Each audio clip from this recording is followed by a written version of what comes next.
Ito ang Taiwan. Nagkaroon ng malakas na lindol noong April 3, alas 7 ng umaga. 7.4 magnitude. At ang epicenter niya sa east ng Taiwan.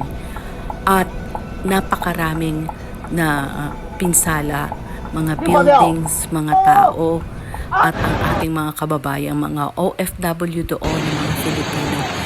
Pagdasal natin na sana wala pong malubha sa kanila.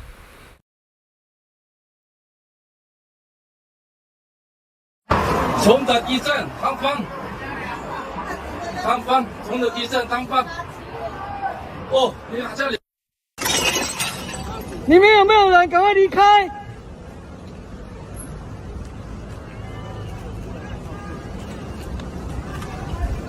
快转过来，你快转。